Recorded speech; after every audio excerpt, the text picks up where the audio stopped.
Tapos nakita ni Cactus. Wait lang. Tigil niyo yan.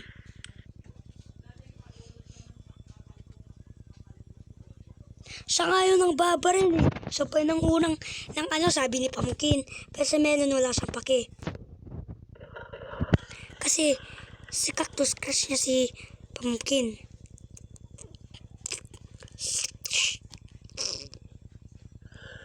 Susuntokin niya na si Melon pero si Pumpkin nasundok niya. Tumakbo si Cactus kay Melon tapos tinulak siya. Tapos si Melon, tinutukan niya ng baril sa mukha si Cactus.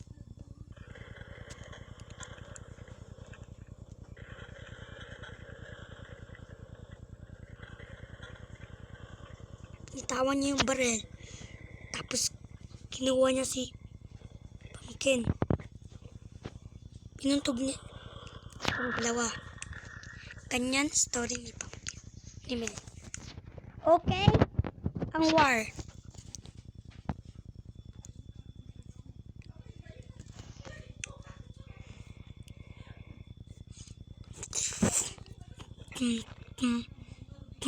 Kalaban nila si Pumpkin.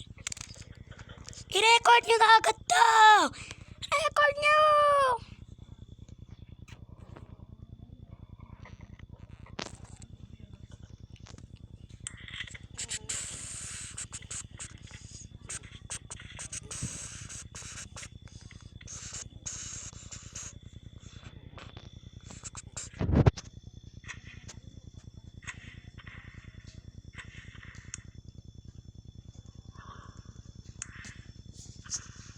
Ang baril siya.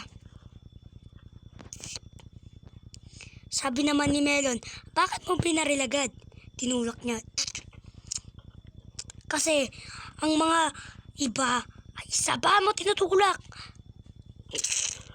Nabali yung kamay ni isang Melon. Isa naman, pinutok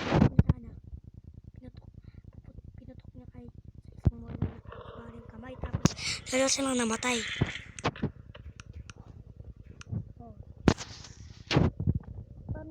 Apple na naglalakad. Tapos si Tomato, nakasalubong nila. Uy! Si Tomato! Tara! Flee natin. Pero si Melon, ayaw niya kasi kaibigan niya. Pumunta sila sa kanila. Punta si Melon sa kanila. Tapos, sabi niya, huwag nyo nga bulihin.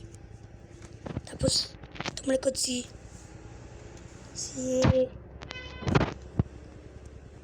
Pumpkin. Sabi niya, anong pake ko dyan? Tumalon siya. Pinagpas niya. Tumalibag. Sa isa naman, pumunta si Apple para ipagtanggol si Corn, si Pumpkin. Anong meron sa inyo?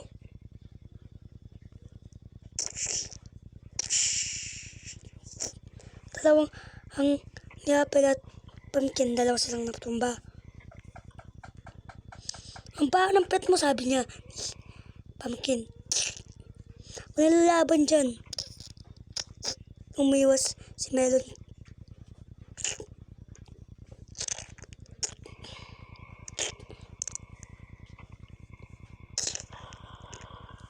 Nabali yung kamay ni Melon. Tapos, tumakbo si Melon. Si Tomato na lang yung natitira. Siya na nang kamp sa sarili niya. Si Corn, punta sa kanya para basagin yung jar niya. Biglang, si Tomato,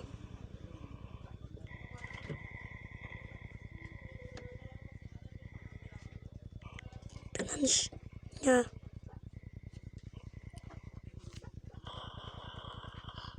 Tumalon siya kay Apple. Si Apple naman lumaban.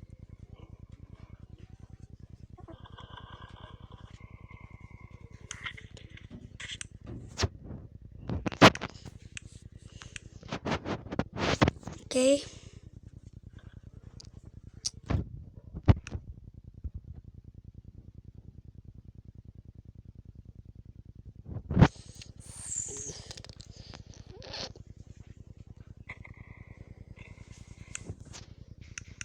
Si Melon, crush niya si dragon fruit. Si Pumpkin naman, alam niya na crush niya. Tatanggol niya, tatanggol niya. Tapos nabisit si Pumpkin kasi kasalubong niya sa Melon. Ipapunch niya sana pero kinuha niya, iniinan niya yung suntok. Tumbling siya pa ganun.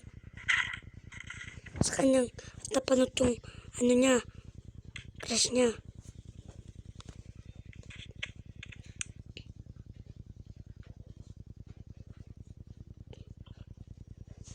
Babatukan niya na sana, bit lang.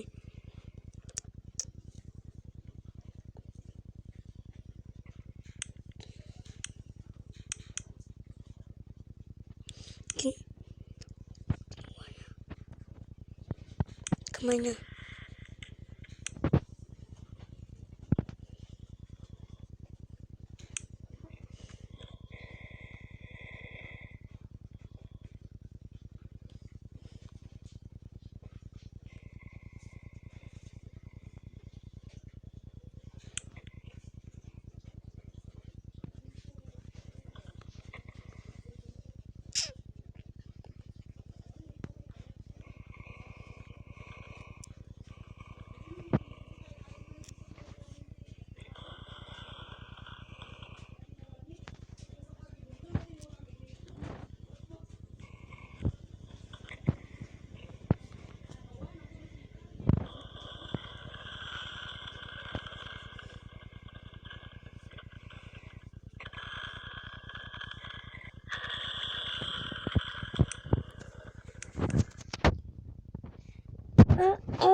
To make gray melon.